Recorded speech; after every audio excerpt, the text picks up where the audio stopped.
It's high time that somebody told you the truth, the gosh darn honest truth about Achilles.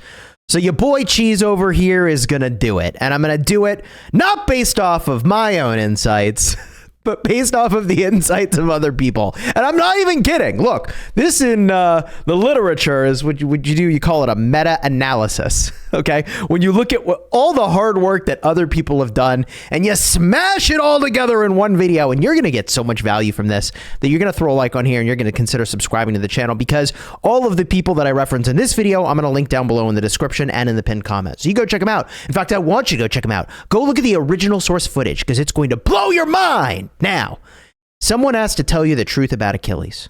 Okay. And I have learned the hard way, the hardest of ways, that not every commander that comes out in this game is God tier. All right. And so I have learned the hard way to be much more cautious in my recommending a commander so that you don't go spend a bunch of sculptures and then Belisarius prime yourself. All right. Or Shajar yourself. Or in a worse case, I mean, the reason we know this must be done and that mindsets must be this way is the existence of Moctezuma, the existence of Suleiman.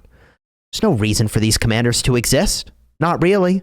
And people went and they worked on them right away. This was a mightiest governor commander. There ain't nothing mighty about Suleiman. Now, I mention this because I am very, very, very cautious in making recommendations, and I've just proven to you I'm right to do so. Because when we learned that Suleiman didn't do anything, did he get stronger? Did he get buffed? Did they change him? No. So sometimes you get what you get and you're gonna get upset. So I'm here to help. Your boy Cheese, I am actually the most empathetic Rise of Kingdoms content creator. I'm just here to help you.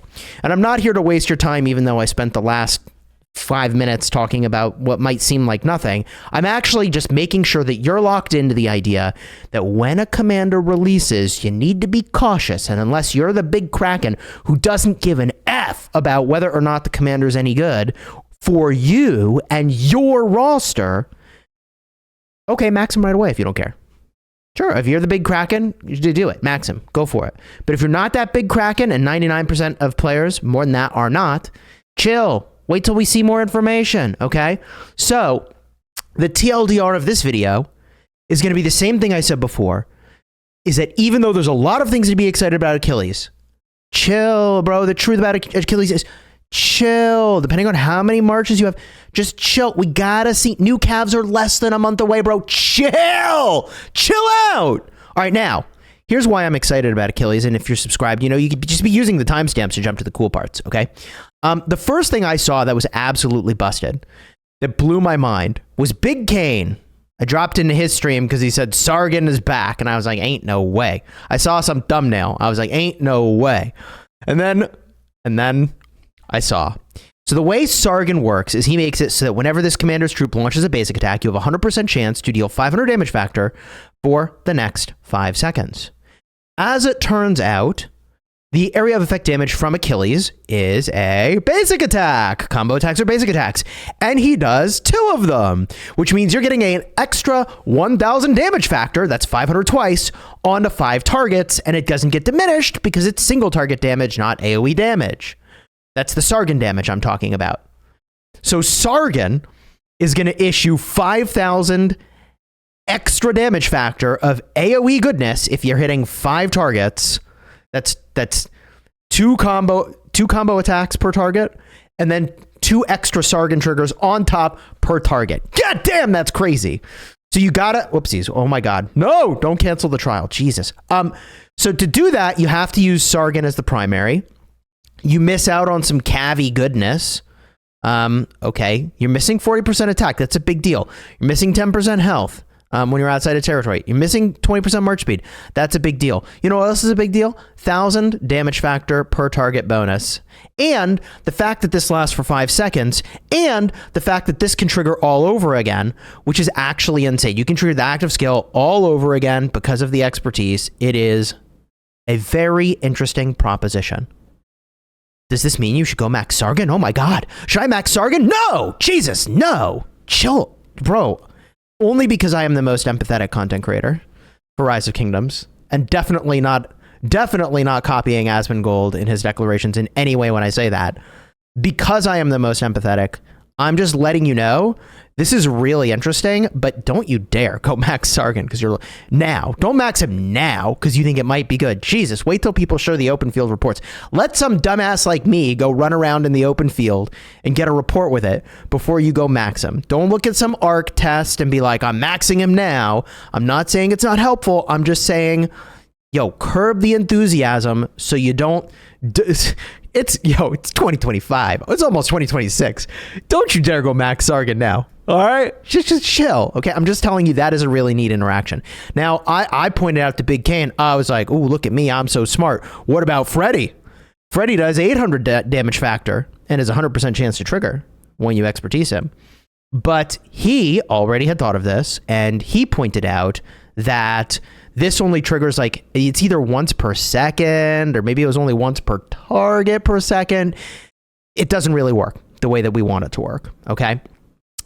So no bueno, not going to cut it. No good. Freddy, not going to work. Why is it that they couldn't have made Freddy great again?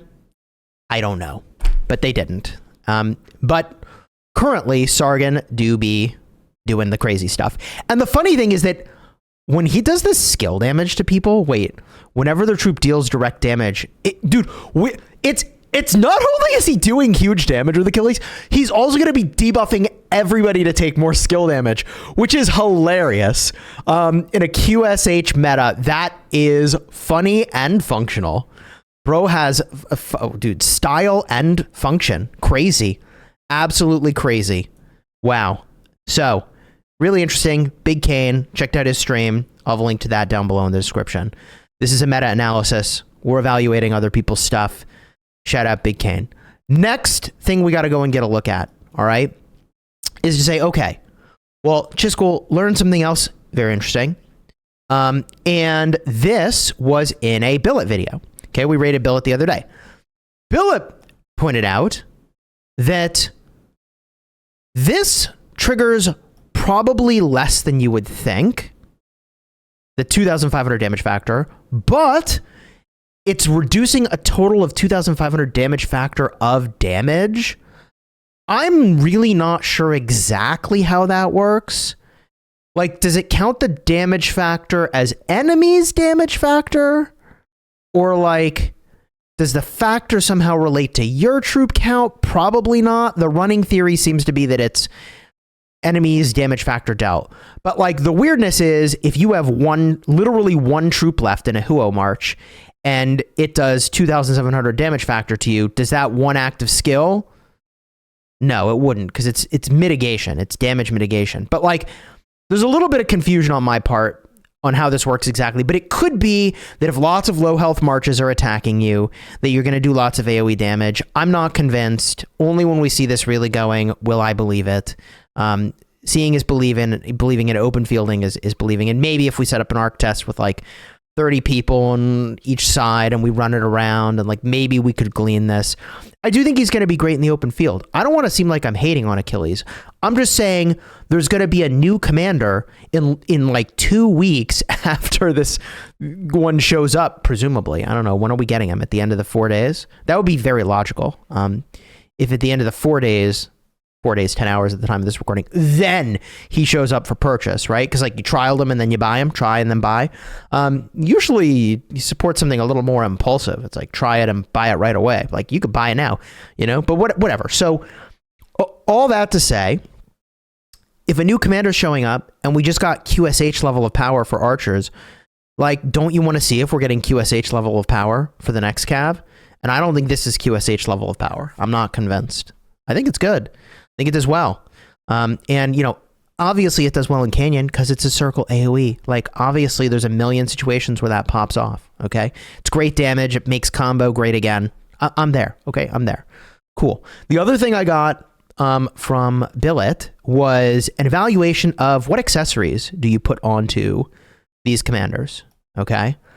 And there's a lot of options, obviously. The hero's hilt makes it so that you have combo damage. This to me, I think, is intuitively the way to go, which is why when I did my testing days ago, I tested with it because in balance mode, you can test with whatever, and balance mode is, in my opinion, the most likely only valid way to test unless you pay deep, great attention to the detail of making sure everything else is genuinely apples to apples. I think is the only way to like make sure you're testing the commanders and not anything else. And so Hero's Hilt can stack up to be 15% of combo damage, W. And in a world where Achilles can do like 1 AOE and max stack, like, yeah, I'm on board for Hero's Hilt, okay? And the reason I like it over Ring of Doom is that the issue with Ring of Doom is the short-term nature of the ring, right? It's a 2-second buff. The enemy walks away during any of those seconds, you're getting cooked. Whereas 5-second duration's pretty legit, gives you a lot of opportunity. I think this is likely to be the better accessory to use. And according to Billet, I believe that the ring averaged about 12% damage and that the Hero's Hilt was 11% damage. He might have also got that from Davor. I'm not exactly sure of the source. And for doing a meta-analysis, I'm a bit of a schmuck for not being more detailed, but I do want you to check out their videos. So maybe I'm actually just being a nice guy because I'm actually the most empathetic content creator. So go check out their videos. But Billet basically points out, and I think rightfully, that Hero Hilt is probably the play, and you pair with a Horn. Horn, Hero Hilt is the way to go. You want to rage up like crazy. Rage is always the answer, even when you think it's not. And so, yes, Horn of Fury and Hero Hilt is the way to go. I probably am using a ring for quite some time because I don't have a Hero's Hilt, and there's no way to dismantle without taking deep punishment, losing a jaw-dropping amount of materials in the process. So I'm going to try to avoid dismantling at great cost. I would rather than dismantle, go and like craft some or upgrade something I already have, right? Because there's a cost. There's a material cost, no matter how you slice it. Eating at 60 legendary material cost to shift from one accessory to another, that part of my soul dies every time I do that. And I have dismantled a web at this point, and I lost a part of my soul in that process. Now, perhaps the most insightful thing, since we're talking about the truth about Achilles, the most insightful thing might have come actually from an Omniarch video. And he said, hey, do you guys remember when the devs pointed out that they were going to release new formations and that over the course of the next year, we were going to get like a skill damagey one, a smitey one, and a combo-y one? Something to that effect. I'm paraphrasing because I'm the most empathetic content creator and I want you to go watch their content for the full answer. But he basically pointed out like, hey, in the next 6 months, like we might get a new combo formation. And what if the new combo formation is just better? Like, what if it's actually just better for open field than what we have today? And I was like, damn, that's believable. Like, that's totally 100% believable. It might be Rally Garrison. It might not. Who knows? I mean, I invested a ton of money into Arch, and then literally like a day later, it was like, here's Pincer. Sucks to suck. You could always pay $800 if you want and switch all your armaments. And I was like, I just did this. So what Omniarch points out is like, hey, to avoid the pain of feeling like you just spent all your conversion stones from Wedge to Delta, only to get a new formation show up that's potentially better than Delta, I'm feeling pretty paralyzed. I don't know about you, but that makes me feel pretty paralyzed as to what the heck I'm supposed to do. I don't know. Are the devs still releasing a formation? I don't know. Is it going to be open field or not? I couldn't tell you. Is it going to be like the Pincer where somehow it's better? Like, I don't even know how we could release a new combo formation or what it's going to do, but I crippled. I'm now crippled. I have absolutely no clue what to do. And it makes me not want to move in on a double combo situation. And it wants me to lean more in Cortex's direction of advice where it's like, yo, maybe keep your Huo Arthur doing skill damage and then do combo-y stuff with something else.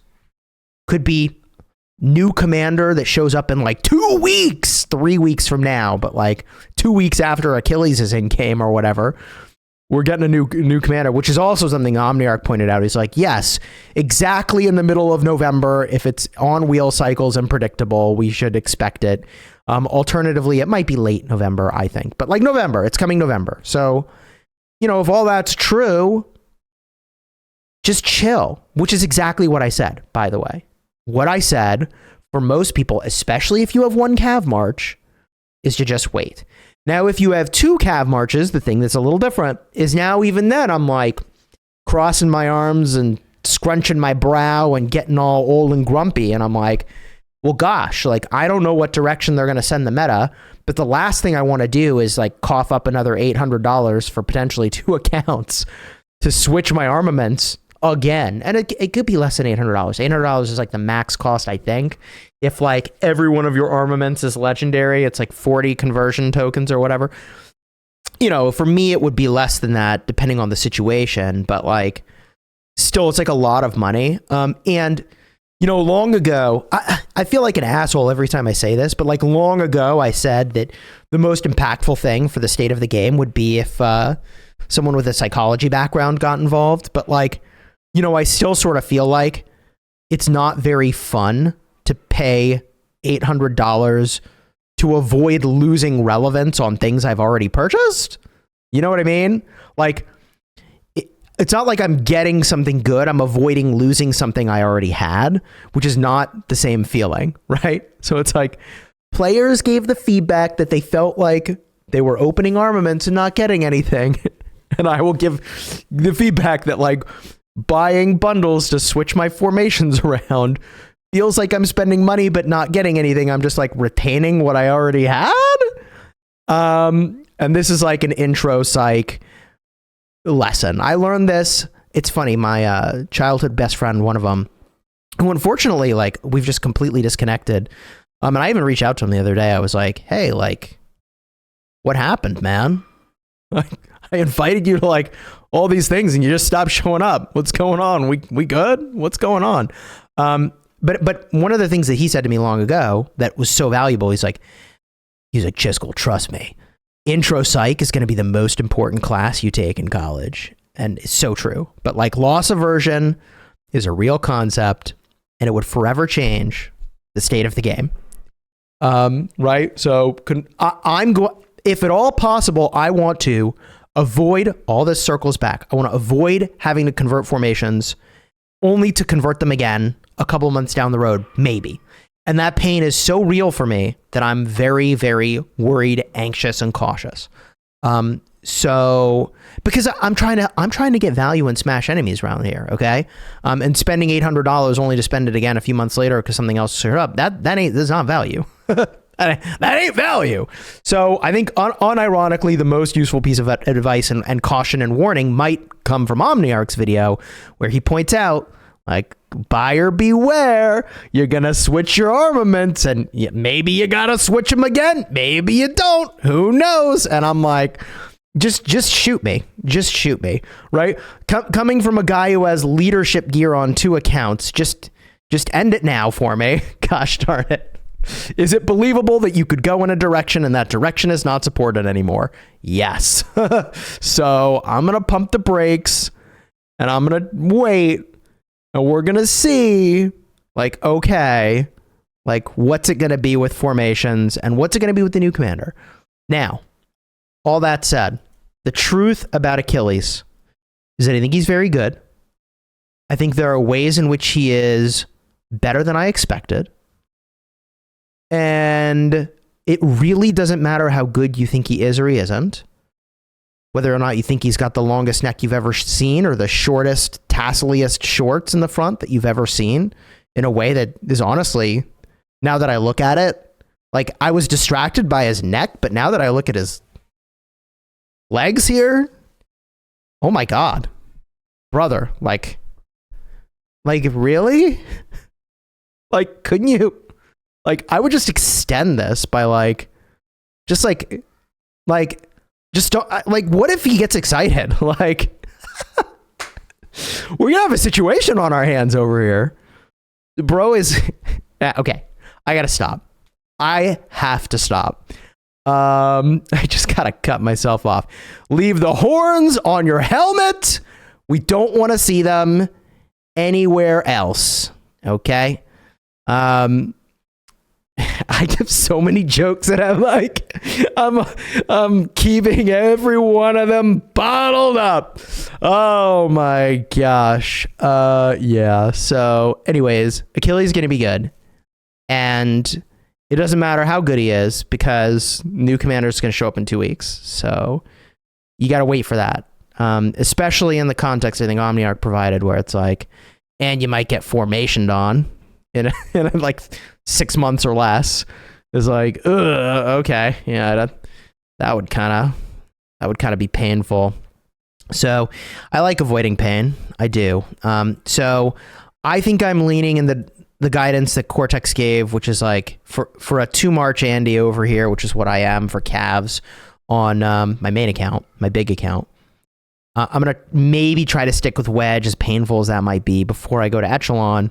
Or not Echelon, it's Delta.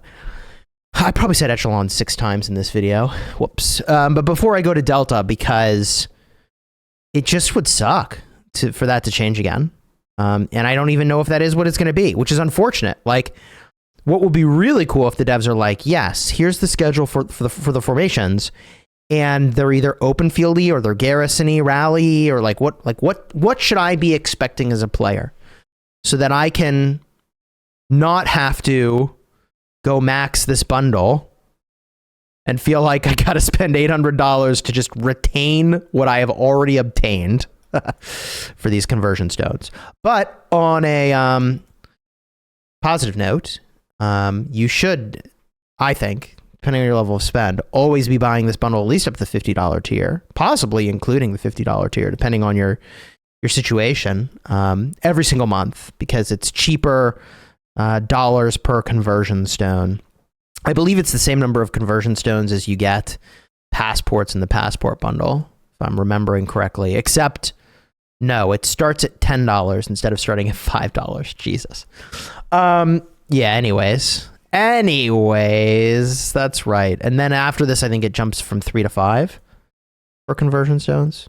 Yeah, it is pricey, but I'm giving this feedback about the way conversion stones work because I'm empathetic, because I care, right? The thing that would not be empathetic would be to not give the feedback. And then we get more systems that end up just like it, which, like, I don't know. Like, whatever. I'm not trying to rant. Enjoy the vid, throw a like on here, subscribe. This has been a meta-analysis brought to you by Chisgule Gaming, citing none other than Kane, Billet, Omniarch, and also I tested with Cortex. So all of the testing stream in the end screen, where you can see like his thoughts and my thoughts at the end of the test, okay? But everybody else will have links to their work in the description and the pinned comment. GG.